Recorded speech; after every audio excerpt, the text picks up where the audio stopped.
ജീവിതം വളരെ ചെറുതാണ്. അത് സന്തോഷകരവും വലുതും ആക്കുന്നത് നമ്മളുടെ കർമ്മങ്ങളാണ്. വാക്കുകൾ നമ്മൾ സൂക്ഷിച്ച് പ്രയോഗിക്കേണ്ടതാണ്.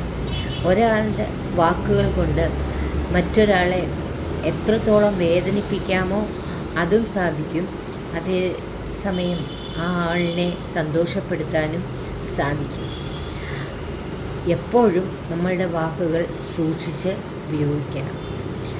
ആരെയും വേദനിപ്പിക്കാനുള്ള രീതിയിൽ വാക്കുകൾ നമ്മൾ പ്രയോഗിക്കരുത്. വേറൊരു ഉദാഹരണം പറഞ്ഞാൽ, ഒരാളെ ചതിച്ചു. നമ്മൾ നേടുന്ന കാര്യങ്ങളൊന്നും തന്നെ ശാശ്വതമായിരിക്കുകയില്ല. അതിൻ്റെ സന്തോഷവും സംതൃപ്തിയും തീരുന്നതിന് മുമ്പ് തന്നെ മറ്റൊരാൾ നമുക്ക് നേരെ ചതിയുടെ അസ്ത്രം വിടുന്നതാണ്.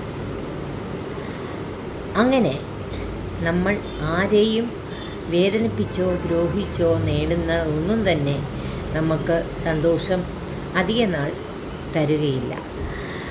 അതുകൊണ്ട് നമ്മളുടെ കർമ്മം എപ്പോഴും നല്ല കാര്യങ്ങൾക്ക് വേണ്ടി ഉള്ളത് ആകണം. എല്ലാവരും തന്നെ വളരെ സന്തോഷകരമായിട്ട് ഉള്ള ജീവിതം സംതൃപ്തിയോടുകൂടി മുന്നോട്ട് പോകുന്നതിന് എല്ലാവരെയും ജഗദീശ്വരൻ അനുഗ്രഹിക്കട്ടെ. ഈ ജീവിതത്തിൽ നമുക്ക് നേടാനായിട്ട് ഒന്നുമില്ല. നമ്മൾ വരുന്നതും തനിയെയാണ്, പോകുന്നതും തനിയെയാണ്. പിന്നെ അതിനിടയിൽ ഉണ്ടാകുന്നതൊക്കെയും നമുക്ക് ഇവിടെ നിന്ന് ലഭിച്ചതാണ്. ഇവിടെ നിന്ന് ലഭിക്കുന്നതൊന്നും തന്നെ നമ്മൾ കൊണ്ടുപോകുന്നില്ല. അത് നമ്മളെല്ലാവരും ഓർക്കേണ്ടതാണ്. ഇന്നത്തെ ലോകത്ത് ഇതൊന്നും ആരും ശ്രദ്ധിക്കുന്നില്ല. നേടാൻ വേണ്ടി ശ്രമിക്കുകയാണ്. എന്തൊക്കെ വെട്ടിപ്പിടിക്കാമോ അതിനു വേണ്ടിയുള്ള ശ്രമത്തിൽ അവർ പരക്കം പായുകയാണ്. അവർക്ക് സമയം തന്നെ ഇല്ല.